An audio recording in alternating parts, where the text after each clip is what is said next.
நேற்று வந்து நான் ரீல்ஸ் ஸ்க்ரோல் பண்ணும்போது ஒரு ரெசிபி வீடியோ பார்த்தேன். எனக்கு பிடிச்ச ஒரு கிரியேட்டர் தான் அவங்க. ஸோ அந்த ரெசிபி வீடியோ ரொம்ப ஈஸியாக தான் இருந்தது. டைமும் ஆல்மோஸ்ட் இப்போது 1 ஆக போகுது. ஸோ அதை டக்குன்னு ட்ரை பண்ணிடலாமா? அது எதை வச்சுன்னா இதை வச்சு தான். வெண்டைக்காயை நல்லா வாஷ் பண்ணிவிட்டு இந்த மாதிரி குட்டி குட்டியாக கட் பண்ணிக்கோங்க. அது மேலே 2 ஸ்பூன் பேசன், 2 ஸ்பூன் அரிசி மாவு, கொஞ்சம் மிளகா பொடி, பெருங்காயம், உப்பு, அப்புறம் 2 ஸ்பூன் ஆயில். அவங்க என்ன சொன்னாங்கன்னா, ஆயில் அண்ட் வெண்டைக்காயில் இருக்கிற மாய்ஸ்சரே போதும், ரெண்டும் நல்லா பைண்ட் ஆகிடும்னு சொன்னாங்க. ஆனால் எனக்கு ஆகலை. அதனால நான் கொஞ்சம் தண்ணி விட்டுட்டு தான் அப்புறம் மிக்ஸ் பண்ணேன். எல்லாத்தையும் மிக்ஸ் பண்ணிவிட்டு நான் ஏர் ஃப்ரையரில் வச்சுட்டேன். ஏர் ஃப்ரையரில் 200 டிகிரி செல்சியஸ்க்கு 10 மினிட்ஸ் வச்சு எடுத்தேன்.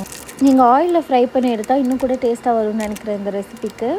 இது ஏர் ஃப்ரை ஆகிற கேப்பில் நான் நல்லா க்ரீமியான கர்ட் எடுத்துக்கணும். அது மேலே கொஞ்சம் மிளகா பொடி, கொஞ்சமாக சாட் மசாலா, உப்பு, கியூமின் பவுடர் இதெல்லாம் ஆட் பண்ணி நல்லா மிக்ஸ் பண்ணிக்கோங்க. வெண்டைக்காய் வெளியே வந்துடுச்சு, அதோட க்ரன்ச்சை கேளுங்க.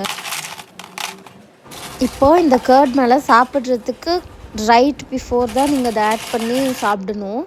ரொம்ப நல்லா இருந்தது. இது நாங்கள் ஏர் ஃப்ரைலேருந்து வெளியே எடுத்தோடனே ஒரு பேட்சை சும்மாவே சாப்பிட்டு காலி பண்ணிட்டோம். It was nice and tasty. Try பண்ணுங்கள்.